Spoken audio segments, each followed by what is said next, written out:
Hello, everyone. Let's look at the past and live the present with a sip of wine here on Rewind. And today, we continue with our special season na tinatawag nating Rewind Director Scott, where we invited some of our most respected directors who helmed some of the most iconic shows and movies dito sa Pilipinas na talaga naman naging parte ng ating Philippine pop culture. At sa second installment or second part ng ating Director Scott season, kasama talaga natin ako.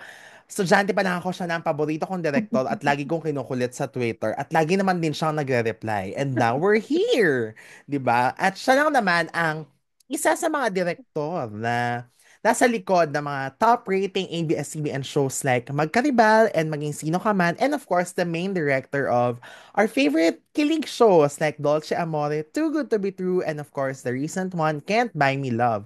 At ang haba ng credentials, ang mga pelikula, matitindi, Babe, I Love You, Catch Me, I'm in Love, Crazy Beautiful You, at syempre ang MMFF 2023 top grossing film, Rewind.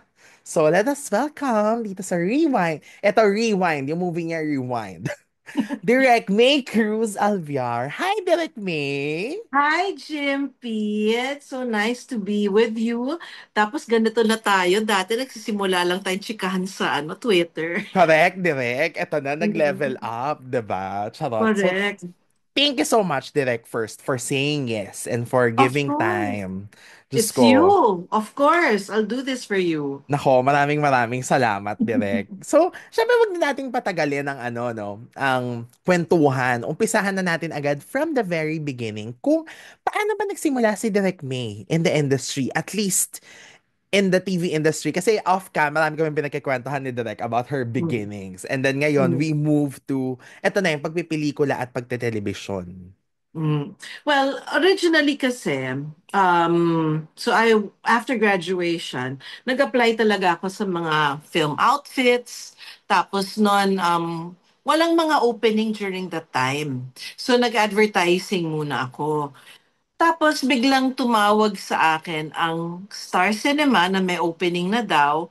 So, syempre talagang na-excite ako, nataranta ako na, uy, gusto ko dito. Yan ang gusto ko talaga.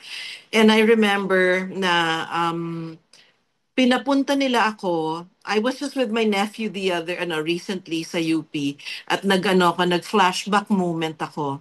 Nung first time na i-interviewin ako, pinapunta ako sa UP Oval, dun sa gilid, yung sa may track, dahil nagsushoot sila doon ng Mangarap Ka.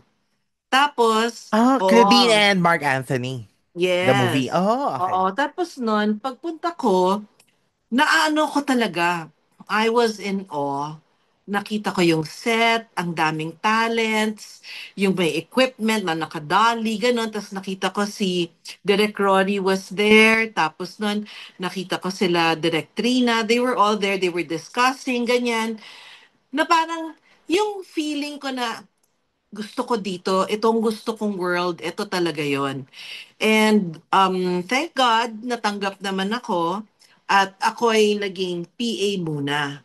Pero nakakatawa kasi nung interview ko, tinatanong ako na parang, what do you want to be? Sabi ko, sana wag PA. Parang ang ambisyosa, no? Wag PA, pwede na ba ako dumiretso ng Navy Assistant Director, ganyan. So pinaliwanag sa akin na parang, kasi better talaga mag-PA ka muna para makita mo lahat yung scope ng trabaho. Kasi syempre bago ka eh. Pero alam mo yan, medyo parang di ba gano'n naman pag bata ka tapos galing kang parang magandang school, nakapag-aral ka, feeling mo alam mo na lahat. So, sabi ko, sige na nga. So, nag-PA ako. Pero parang yung feeling ko, pwede naman akong higher position na ayoko mag-PA. Kasi ang image ko ng PA nung taga-timpla ng kape, parang, alam mo yun, parang feeling ko hindi siya Oo. kumbaga pa nag-aral ako gusto ko na right dun sa where the action is. So sinabi nila, they convinced me na parang PA talaga muna kasi you might change your mind. You might want to be a director, pero pag nag-PA ka na, makita mo, gusto ko pala maging producer or maybe a production designer or a writer because being a PA exposes you to all that. So yun, so that's how I started. I started as a PA. And I am grateful to all those that advised me na mag-PA muna kasi totoo. totoo na nakita ko yung iba-ibang posisyon, nakakasalamuha ko lahat ng tao sa set dahil PA ako. And although yung duties ko noon, you would think are not, parang kung mag-isipin mo, ikaw bahala sa catering. Malaking role yon, and handling responsibilities like that trains you for bigger responsibilities later on. Parang may training siya on the budgeting and all, ganyan.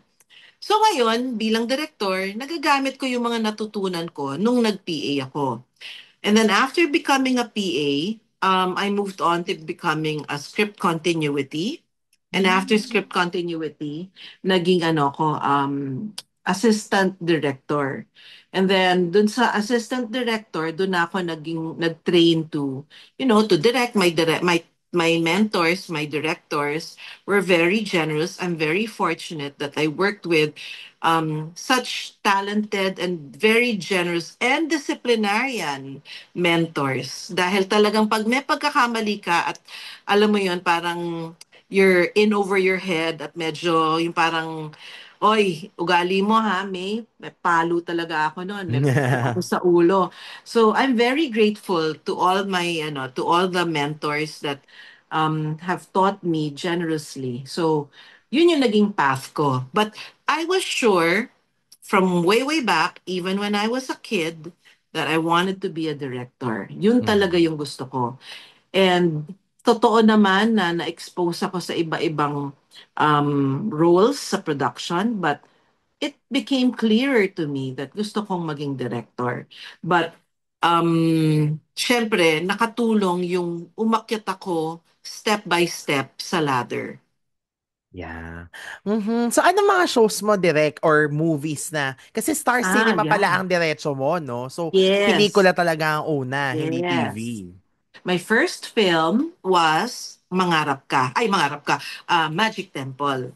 So, Ah! yeah. So, yun ang first ko. So, I was so fortunate to work with Peke Galiaga and Direk Lori Reyes. Kasi, dami ko natutunan sa set sa kanila. Yung, lalo sa production design, they're so organized. They're so, alam mo yung grabe yung discipline nila, the way they handle children. Kaya siguro ngayon, like when I handle kids, may exposure ako the way they were handling children in their movies or in that movie particularly. After that, ang next project ko was Lahar. Lahar, Don Oh. Zulueta, directed by Mel Chonglo. Yeah. Yun, grabe yung challenge nun. Kasi we were filming in the actual Lahar locations. We used the victims as talents to give them, of course, income. Tapos nun, we shot in the actual tent cities. Ano siya, grabing eye-opener yun.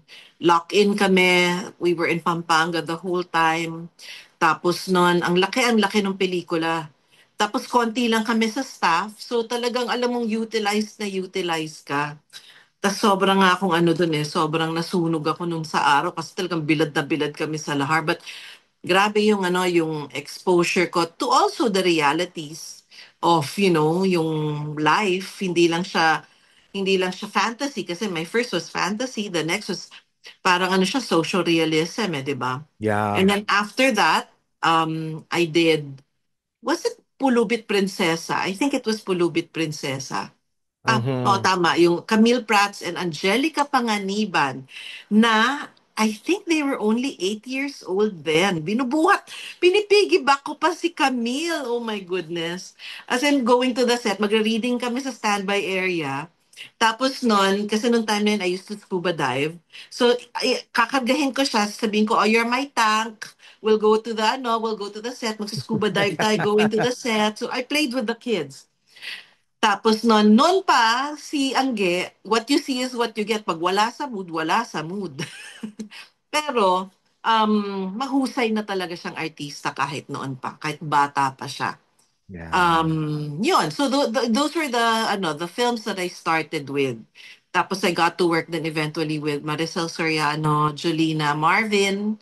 So, parang nung nagka-movie nga sila na XX, oh my gosh, flashback of the times na love team. Sila yata yung ano, if I'm not mistaken, they may have been the first love team that I've worked with. Mm-hmm. Tapos, yun, kasama pa doon si William and Maricel. So, parang Yeah. a love team from before na parang kumbaga passing of the torch. But I guess, I think it's them. Nagmara Clara the movie din pala ako. Hindi ko na malala yung order. Basta ang tagal na Yeah. kasi. Pero those were the films that I did. First time I worked with Judy Ann and Gladys. Pero yon si Juday, doon ko siya unang nakilala. Pero nga, Mm-hmm. at dahil naging kaibigan ko because of the projects that we did after that. We did Esperanza. We did many movies together. Judy Ann Special. I think her very last MMK was with me na ang linuha daw niya ay good for 10 years. so, so yun. So those were my projects. That's how I started. Mhm. Wow, direct part ka pala ng Mara Clara the movie. Paulit-ulit ko yung pinapanood. That's my favorite. Na movie Yeah, talaga? one of my favorites. Well, Oh my because God. I was curious, kasi bata pa ako nung unang Mara Clara, so I was curious, how did it run? Or paano ba Oo. siya? Eh, ngayon lang naman nagkaroon ng episodes on YouTube of the original Mara Clara. So, ang available Ah, baka material TV yan. only. Yeah. So, Baka ang TV. available material lang was the movie. So, yun yung paulit-ulit kong Yeah. pinapanood. Okay, oo. Yeah. Yung ano, yung movie, Mara Clara the movie was my first script continuity job. Mhm.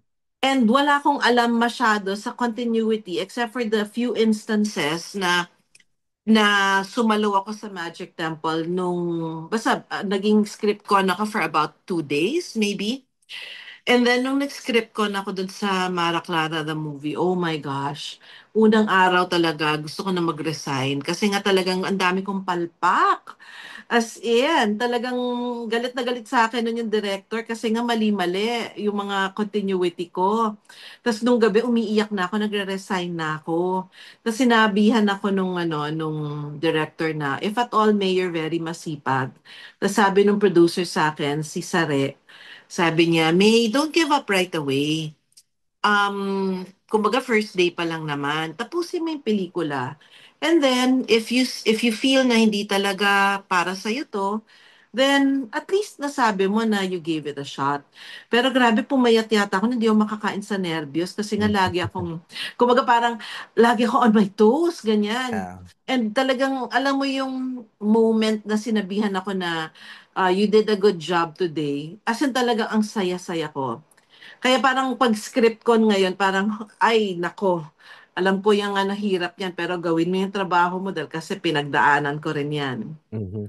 Hindi, like, just to get a glimpse of what it's like to be a script con, no? Kasi lagi ko Mhm. narinig yan. I'm sure yung iba nating viewers yan din lagi narinig. Kasi even Direk Cathy, I think, became a script con. Ang daming Yeah, she successful was also. directors like Mhm. you na nag-script con din. So how does it work? Ang script continuity kasi, di ba, when we film, hindi naman siya, well, higit kadalasan naman ay Yeah. hindi siya isang tuhog na shot. So even if tuhog na shot, there's continuity in many aspects. So for example, in a scene, you start with a wide shot and then you cut to a tighter shot.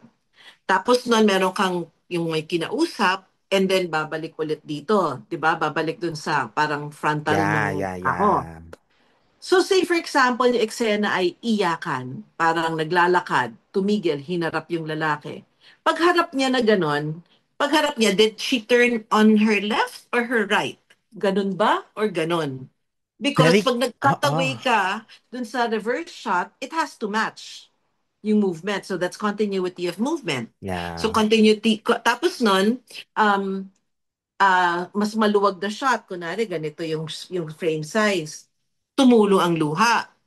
Tapos nun, nag-cut dun sa kausap. Tapos bumalik sa kanya. Pagbalik na't ganito nakatight, nasan yung luha kanina? Sa left or sa right? Ilan? So, I learned how to like, while I'm watching, pinapanood ko, sinusulat ko kung left, right, para meron na akong sariling codes. Tapos nun, pag syempre, kunwari, may streak, kahit streak lang yon, sasabihin ko talaga dun sa director na, dalawa yung tumulong luha.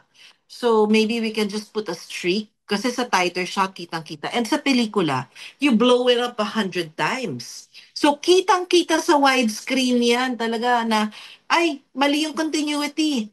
Tapos nang kunwari, ang pinanggalingan na eksena ay nagpunta sa mall, tapos umuwi ng bahay. Yung po nasa mall na kinunan, yung clip, kunwari, ganyan, nandito. Naalala ko to si Jolina kasi ang daming clip sa ulo eh. Ang daming ganun-ganun, di ba? Yeah. So, kailangan ko i-drawing talaga lahat yon. And what particular clip, ano yung ginamit, so that when she comes home, how she is made up, ano yung shirt na suot niya, nasan yung accessories, ano yung accessories, kailangan ma-match yon. Kasi sometimes parang nalilimutan, ay parang iba pala yung bag. Parang nung nasa mall, ang bag itim, nung umuwi, puti. Bakit gano'n nangyari? Na Narnia. So all those things dapat linilista. Those are continuity rin. Part yan ng work ko. So syempre, kids these days have it easier because there are digital cameras. So, you can just roll, di ba? You can have a phone na nagre-record ng buong eksena and then you can just take pictures, ganon, of everything and then you can review it sa downtime mo or kunwari parang just before the take, pa-preview mo yon. Nung panahon ko, film cameras pa nun, wala pang digital. So, I rely on the video assist, which is a VHS recorder na kasing labo pa ng future mo yung yung screen. So, parang tinitingnan mo, hindi mo makita yung luha. So, you really have to train your eye to observe and not watch. Because there's a tendency na lalo pag ang gagaling ng artista, nanonood ka na lang, ay, ang husay. Pag ka, you have to observe. You have to observe everything. And you have to know exactly where everything is. Pag kunwari, isa sa pinaka, ano yan, tinik sa dibdib ko na eksena ay dining, kainan ng isang Oh, pamilya. yeah. So, may nakahandang pagkain, di ba? So, tatandaan ko anong nakalagay dito, anong ulam, may laman na ba, yung baso, yung ganyan. And then, pag nag-usap-usap nila na sa full shot, uminom, pinasa yung ganyan, ganyan. Pag-cut, walang gagalaw. Talagang walang gagalaw. Titingnan ko bawat pipicturean ko or whatever, or parang yung stillman, we had a stillman then who took pictures Oh, sa set. yeah. Papapicturean ko lahat yan. And then, yung hawak, titingnan ko. I have to see for myself with my own eyes kung ano yung itsura. And one trick din na meron ako nun was I choreograph it. Of course, with the permission of the director, but I choreograph it na, oh, pag ganito, ipapasa mo yung kanin. Tapos nun, pagpasa ng kanin, ganun. Basta, choreograph para rin matulungan ng sarili ko. But that's how complicated it is. That's Yeah. how technical it is. When you watch it, hindi mo mapapansin. Mm-mm. Pero yun yung challenging dun sa trabaho ng script con. Mm-mm. Pero direct sa TV ba, walang script con? I mean, in the present kasi ngayon, both networks naman, medyo Oo. victim of that, di ba? Na laging nagva-viral usually yung mga continuity lapses. Yes. Ideally meron, pero kasi sa TV noon, nung panahon na nagsisimula ako, you shoot the scene continuously. You have two cameras, sometimes three, and then the whole action is done. So, nagro-roll Ah. continuously yung camera. So, there's no need to really monitor continuity of tears, etc., ganyan, or action because in one go, nakukunan mo na lahat. Sometimes you just take replay shots or insert shots, but in general, the whole scene is covered. Ngayon, dahil film style na mag-mount for television, ideally may script con because the way I shoot my scenes, hindi ako halos nagtutuhog. Kumbaga parang siya, meron akong, you from a wider, may movement or whatever. So ideally, meron talagang script con because iba ang job description ng assistant director. Ibang job description ng PA, ibang job description syempre ng wardrobe. But trabaho ng wardrobe, yung sa damit, you have to know. Lahat yan, linilista ninyo, may pictures, ganyan. Wala.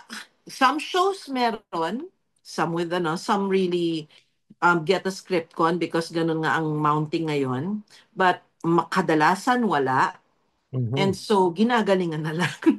Correct. Ginagalingan na lang ng lahat. And then pag meetings, talagang it's reiterated. What was the costume? Double check. Ano yung makeup? Ano yung ganyan? So, sometimes lumulusot because yun nga, at times wala namang script con or at times, and then ang hirap pa kasi sa TV, it's not just one unit that's filming. You have Yeah. sometimes two to three, sometimes even four. So pag ganyan na, naglalabo-labo na pag pinasa na yung ano, hindi nare-relay yung information. It happens. It happens. But, you know, um, it also happens sa Hollywood. It also happens sa ibang bansa. So it's not just here. Kumbaga parang that's what we call lapses. Yan, people have Correct. lapses and it happens. Ideally, sana hindi because pag may script con ka naman, sana naiiwasan Na, yon. yeah. O, hindi direct kasi isa sa mga shows mo na biktima niyan, di ba? Mm. Na ano, yung, tama ba? The one with Liza and Katya? Yung sa phone? Yung naka-video Ah, call, tapos yung isa ano, oo, oo. Well, yung ano, yung what's this, you make it with you, make it just with ano you. lang. Oo. Ano yun, sumalo lang ako ng 4 na araw doon. It was supposed to be my show. Pero nakakatawa yan yung nangyari nun eh. Kay Kathy talaga yung show originally. Yeah, But she oo nga. wasn't done yet with Hello, Love, Goodbye. So, kami naman ni Kathy, ano yan, nagsasaluhan kami. If Yeah. she's not yet ready, pinapasalo ako. Sometimes, ako naman siya sasalo sa akin, like what happened sa Can't Buy Me Love. Yun, nangyari. So, sabi, oh, ikaw na muna May dito because Kathy's not yet done with HLG. So, okay. So, meeting, best in meeting ako. Tsaka, nag-baking classes pa kami noon. Tapos noon, nag-ocular and all. And then, biglang ooperahan pala si Hope. So, hindi pa magsa-start mag-taping. And dahil hindi pa magsa-start ng taping, they gave me another project, which was Unbreakable. Yeah. At dahil nasa Unbreakable ako, and ready to start na ang Make It With You, at tapos na ang HLG, balik kay Kathy. So, si Kathy talaga yung director noon, or siya yung kumbaga pa, ang naging deal was, Kathy will start it, and then babalik ako after ng ano ko projects ko. Eh kaso nag-pandemic na. Pero pumasok lang ako ng a few days. So hindi ko alam kung ano yung kung sino yung hindi ako yun eh, yung Oo. yung nagkamali. Pero yes, that happens. Madami Nangyayari nga naman, yun. even in ano, different shows, 'di ba? So Yeah, hindi talaga oo. maiwasan, but ideally nga meron sana. Mm. Mhm. Okay, going back direct, isa sa mga first shows mo, I just don't know, parang hindi pa atake yung director nito, but baka AD or ano, Pangako Sa'yo, the original one. Oh, yeah, oo. Diyan ako nag-train mag-direct. Mm. Kasi, nung time na yon, I was the assistant director slash backpack director. The term backpack director goes back dun sa panahon na meron pang mga OB van. Kasi ngayon hindi na, Aha. wala nang OB van eh. Ah, wala na Obi-Wan ngayon? Yung OB van na lang is for yung mga, I guess, mga um, pag variety, I think. Yung mga ganon, yung Oh. pag-remote. Ah, Pero ah. hindi rin eh. Kasi parang system na lang ang tawag dun eh.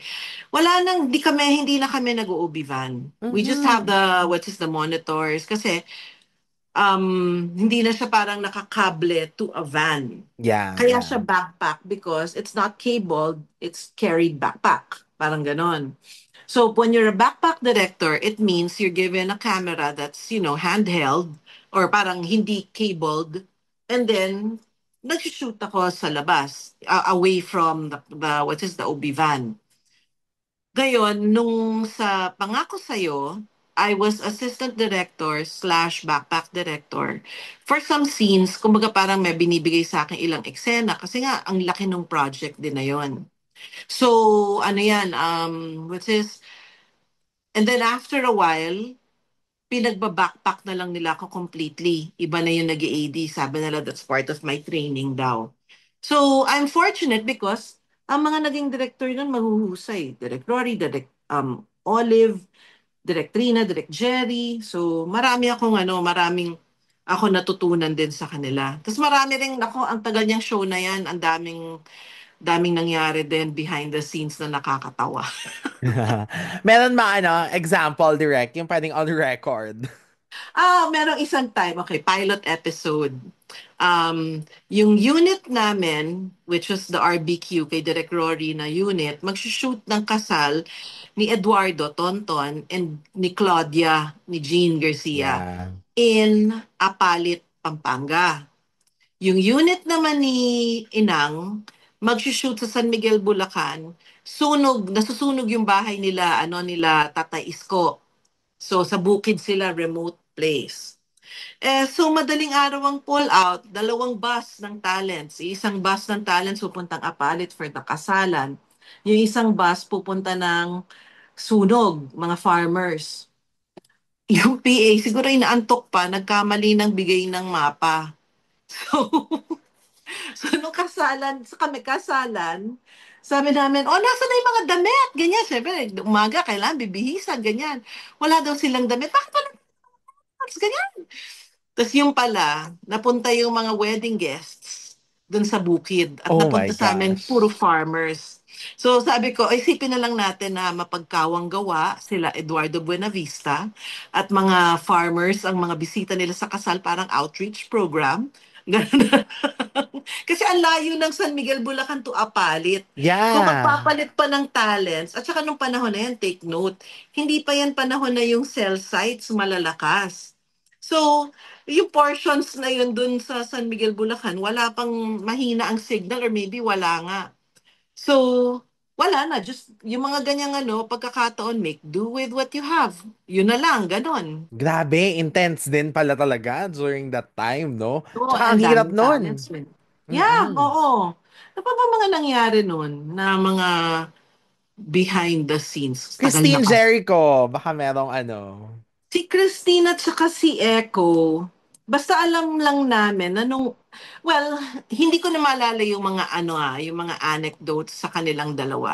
But I do remember that when we were taping at hindi pa to umeere, yung mga tao, dinadaan-daanan lang sila. Dahil kasi parang hindi pa nag-air, di ba? Yeah. Pero nung umere na siya, oh my gosh, kagulo yung tao everywhere pag nagsushoot kami. Everywhere nagkakagulo yung mga tao. So alam mo na talagang, wow, ano sila. It was such a phenomenal hit. Oh, ito yung what's this unforgettable na nangyari sa Pangako Sa'yo. Meron kaming eksena yung babarilin ni Bea Bianca si Ina sa Yeah. stage, 'di ba? Yes. Yung parang nandun sila sa theater, tapos babarilin ni Bea Bianca. Yeah, yeah, yeah. Tinanghali kami ng tapos ng nung taping. So syempre, panahon na 'yon, syempre mas matagal pa yung proseso, 'di ba, sa post-prod. Dinala sa inedit. Pagtapos i-edit, itinakbo pa sa music. Yung music sa Makati. So natatagalan. Siya, highlight eh. So lahat ng tao excited. Parang anong mangyayari? Mababaril ba? Mababaril ba? Tapos yung PA, syempre, nandun pa sa Makati, malapit na mag-air. So Oh. nagkakagulo na kami sa office na parang, oh my gosh, aabot ba? Aabot ba? Tapos yung PA, nandun sa loob ng LRT. Tapos nung naririnig daw niya nag-uusap yung mga tao, sinasabi, um, uy, maabutan kaya natin yung eksena ngayong gabi. Kasi exciting, babarilin ni Bea Bianca eh. Gusto daw sumagot ng PA na, opo, maabutan nyo kasi andito pa yung tape. Parang, and then, na-delay siya. Talagang puro plugs yung lumalabas. Nagagalit na yung mga boss. Asa na, nangyayari? Ganyan, ganyan, ganyan. Ang ending, ang sobrang taas ng ratings kasi nga parang lalong nagkaroon ng anticipation. Ano nangyayari? Ano nangyayari? Parang ganon. Yun, that was one thing. Tapos, ano pa ba mga nangyari nun? Pero direct, ang daming beses pa lang nangyari ng ganyan sa pangako sa'yo, no? Kasi Jericho had a story din Oh, na may ganyan din nga daw na puro plugs lang yung ini-ere because in baka yan yun. anticipation niya. Ah, baka ito din yon. Baka yan yun. Kasi talagang hindi, hindi malilimutan yung ano na yan eh. Mm-mm. Ano pa ba mga nangyari nun? Okay. Meron kaming isang eksena. Si Leah, which is Jody. Tapos, lagi siya nagjo-joke kasi si Patrick Garcia, di ba, best actor na, nag-best actor na siya noon. So mga bata to mga to nun eh. So si Jody kept saying, balang araw, magiging best actress din ako. Balang araw, magkaka-award din ako. Patrick, kala mo ikaw lang. Parang gumaganon siya. So anyway, um, nung day ng taping namin na yon, si Jody matamlay nung tanghali. Heartbroken kasi nag-break sila ni Pampi. Tapos, so parang depressed-depressan siya, ganyan, lungkot-lungkot, magang-magayang mata, buong gabi umiyak. Siyempre, young love, sweet love, mga panahon na yan, ganyan, di ba? Pag Yeah, nag-away, oo. gano'n. So sinasabi niya sa akin, ay nako, bigyan mo ako ng kahit anong iyakang eksena ngayong gabi, ay ngayong araw. Sabi niya, bigay na bigay ako for sure kasi talagang ko, heartbroken. So, may kinunang kami eksena, siya, tsaka si Paolo Contis, nasa kantin. Tapos nun, parang pinahiya siya ni Paolo. Tapos nagalit siya, kinuha niya yung spaghetti, binato niya sa mukha ni Paolo, tapos tumakbo Naalala ko siya. yan. Oo. So, walk out siya. Pero ang ganda nung niya, dahil kasi kargado kasi siya, di ba? So, nung napahiya siya, tumiting ganun, namuo talaga yung luha. Talaga may kita mo na, ang ganda nung expression niya talaga. Tapos nun, di binato niya, tapos walk out siya. O, cut. Yung next na eksena, doon na sa may hallway. Kaso nag-dinner break. Sabi, dinner break muna, tapos kukunan natin yung sa labas yung continuation nito. Aba, dumating ang Pampi, nakipagbate. Ayos na sila. So, happy na naman ang Jody. So, ngiti-ngiti na siya, ngiti-ngiti na siya. Kukunan na namin yung eksena, hindi na makaiyak. So, ako talaga sabi ko, lakad na ganon. Sigaw-sigaw siya kay Pau. Sabi ko, kulang eh. Hindi ka match nung dun sa baba. So yung director sabi, kasi nga syempre nagmamadali. Sabi nung director, sige, okay na yan. Okay na yan. Sabi niya, sige, okay na yan, okay na yan, okay na to. Pwede na yan. Sabi ko, Direk, hindi match yung continuity kanina. Assistant director ako eh. Hindi match yung continuity kanina eh. Mas maganda yung, niya, pag dito wala na. Sabi niya, ikaw na lang bahala. Sige, i-motivate mo siya. Sabi ko, sige, Direk, ako bahala, ako bahala. So, edi sabi ko, quiet on the set. Siyempre, acting-acting ako para mapa-arte ko. Quiet on the set. So, mag-motivate pa si Jody. You prepare, you prepare. So, galit ako, ganyan. Sabi ka ng sabi, gusto mo maging best actress? Yan bang best actress? Yan na yung best mo? Tapos, ganun ko siya. Tapos, syempre, nagulat siya. So, no one talks to Jody. Tapos, quiet, quiet, ganyan. Tapos, basta parang pagalitan ko siya, ganon. Tapos, are you ready? Ganyan. And action. So, ayun siya. Iyak-iyak talaga siya. Tapos, pag-cut, syempre takbo ako, hug ako na ganon. Sa ko, Jude, Garfield. Kasi tawag sa kanya Garfield. Garfield, so sorry, syempre minomotivate lang kita. Tapos sabi niya, napahiya kasi ako eh. Sabi ko, kasi yun naman yung emotion, di ba? Yung eksena, kailangan napahiya. So ganun yung, wala na kasi nawala sa mata. So anyway, ganda ng eksena, napaiyak siya and all. The next taping day, sabi niya sa akin, Queen Bee, alam mo ba nangyari? Nagbabasa daw ng tabloid yung mami niya. Nakalagay doon, sabi ng mami niya, sino kaya tong artista na to? Nakalagay daw, batang artista, hindi makaarte, minura ng direktor. Blind item. Oo. So si Joe, tapos nakaganon talaga siya. Tapos sinabi dong article, sino kaya tong batang artista na to? Hindi siya naka-arte, kaya kailangan siya pang sigawan at murahin ng direktor. Sayang, maganda pa naman siya. Nag-shoot sa isang eskwelahan sa Maynila. So sabi ni Jodes, ako to eh. Ako to eh. Sabi niya, Queen, bina-blind item tayo. Sabi ko, ha? Bakit? Tapos kinuwento niya sa akin yon. Sabi niya, sino kaya dito yung espiya? Sino kaya sa set? So, hindi namin alam. But anyway, that night, meron na naman siyang crying scene na kukunan namin sa school. Sabi ko, ano, Jodes, do you need help? Sabi niya, hindi. Kaya ko to. Kaya ko to. So, ano siya, motivate siya sarili, iyak-iyak siya, ganon. And cut. So, nagpupuna siya, asa kaya yung espiya na yun? Sana nakita niya ako lang yun. Sana nakita niya hindi ako pinagalitan. And look at her now, di ba? Yes, di ba? Pero nakakatawa na yung mga panahon na yun, nung mga bata-bata pa sila, ganyan. Dahil kasi nga, young love, sweet love, panahon nun, Mm. yun. Ano ba ang mga anecdotes nun? Ganda ng Anyway, ano kasi, ah. Yeah, ang ganda ng kwento na yon, direct. Pero, direct, were you, a witness to that? Kasi may nakwento din from sana ay ikaw na nga naman nakatapat ninyo, di ba? Tapos, mm, may time na lumalakas din siya kasi nagtatapatan silang dalawa.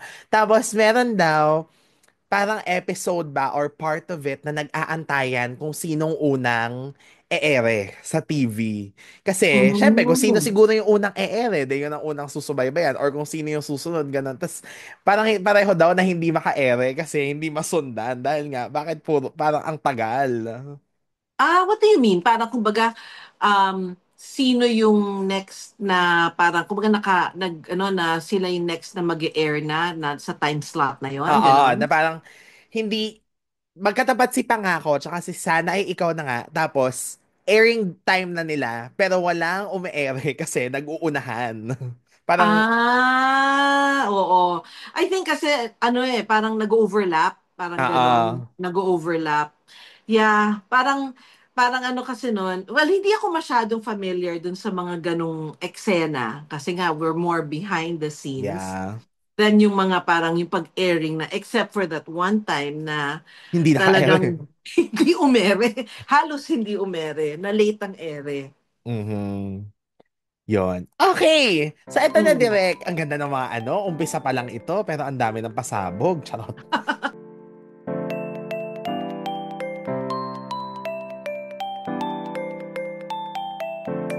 Ang phenomenal din na dinob din as the next pangako sa'yo at that time, which was Mm. maging sino ka man. He was more with John Lloyd and Bea. I was with Anne and Sam. That's why yung history namin ni Anne, we go a long way back. Because Celine's character was very gray. So, alam mo yun, parang hindi siya yung typical mo na love interest. Yes. Kumbaga in a love story, hindi siya yung girl na damsel in distress. She is a fighter. She's, kumbaga parang, di ba, she's the best slut in town. I remember that we were trying different versions of how to deliver yung I never said that I loved you. Parang meron version na, yung, nakatawa nga kasi, sabi ko nga, nung lumabas yung plug, pag nagtingin na kami ni Sam, was that the good take? Parang sabi namin, yan na ba yung good take?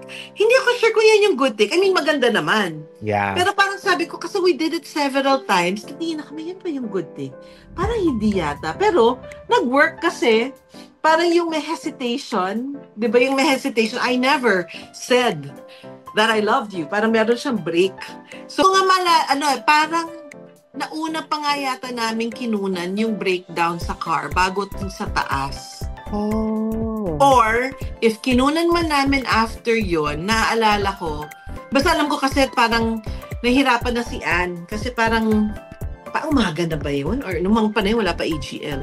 So, parang, naaalala ko pa na yung iniiyak niya nun, parang alala ko yung sinabi ko sa kanya, is not totally related to, to love. Pero nailabas niya yung pain na, or yung parang yung iyak na required dun sa scene.